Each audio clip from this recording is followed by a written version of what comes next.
Good morning. I'm Pete Najarian. This is The Take for Market Rebellion. And the week just continues to move along, but we had a bit of a pause yesterday. We've been watching these markets absolutely explode to the upside. We talked about new highs. We even hit new highs yesterday, intraday highs, but that sort of faded as we got through the rest of the trading session. As a matter of fact, the Dow faded and it closed near the lows of the day, down about 95 points. Nothing huge, not a monstrous sell-off by any extent. And then you look over at the NASDAQ, accelerated a little bit more, a little bit faster. It dropped about 80 points late in the day to finish down about 7 points. So nothing to be alarmed about, but at the same time, just a bit of a pause. And what was really working yesterday was the reopen trade. When you look at some of the airlines, you look at the cruise lines, you look at the casinos, names like Wynn and Las Vegas Sands, all these names actually still finishing in the positive on about a 30 million contract day, just a little bit short of 30 million contracts trading yesterday. So not as busy a day, but certainly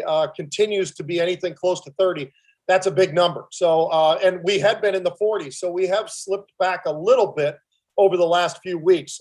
Volatility continues to hang right around this 18 level. 10-year yesterday was sliding down pretty significantly. Actually, it was down nearly 4%. Now, not sector-wise. When you look at the sectors, there wasn't any sector that was really up or down anything even more than 0.5% or so. But the semiconductors, they were under some pressure yesterday, down about 1.5%, not quite 1.5%, but something close to that.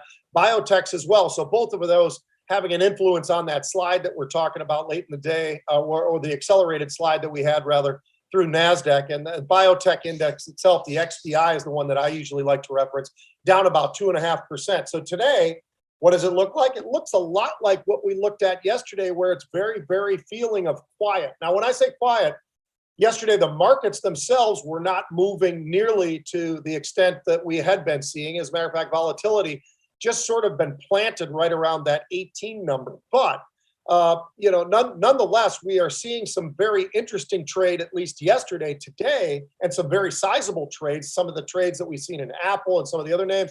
But today it's been fairly quiet so far to start. So we'll see if that continues. The reopen trade, still one of the strong parts of the marketplace. You look at Carnival Cruise and Norwegian, and you look over at United Airlines, you look at Wynn, some of those names. And then there's pressure in other areas like Workhorse, like LI, like Tesla, some of the electric vehicle sort of side of things, Zoom, Peloton, some of those kinds of names were showing a little bit of weakness early. So that's something that did stand out.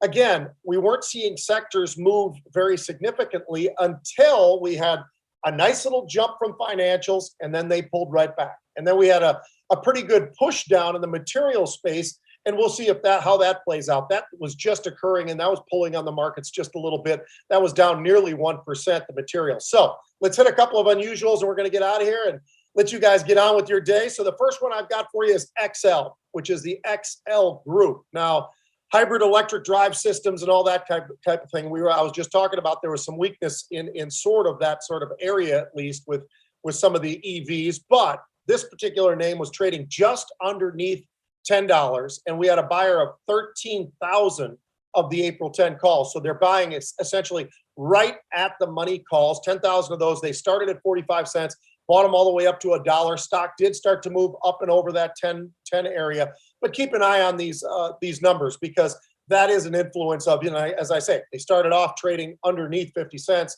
and actually finished up trading above $1. So that was shifting around a little bit, and those do have a little bit of time. Which ones don't have some time? They have a very short period of time is my next one, Square. Now, we talk about a lot of these names. We talk about these high PEs. We talk about all these different things, the no PEs and everything else. Square is definitely a high flyer. I would put it in that sort of a category. A great company. They've put out some amazing numbers, trading about $240 a share, just a little bit more than that, 240.75. And at the time that the stock was trading right there, we had a buyer of 7,000 of Friday, April 9th, expiring the 240 calls. So again, we're talking about calls that are getting bought right at the money. These are actually slightly in the money, but we'll call it at the money. They started underneath $3. They finished trading more than $5. So pretty decent amount of premium here. So just understand that. And if you don't understand that, the Market Rebellion gang, they'll educate you on that, because it's very, very important to have that education to understand all the different metrics that go into the pricing models of these derivative markets. We'll see if that volume can exceed a little bit over that 30 million mark. We talked about it the other day on Monday, 35 million yesterday, just under 30 million. We'll see where that shakes out today. But today it is starting off a little bit quieter. We'll see how long that plays out in a relatively very quiet market right now. Folks, have a great day of trading.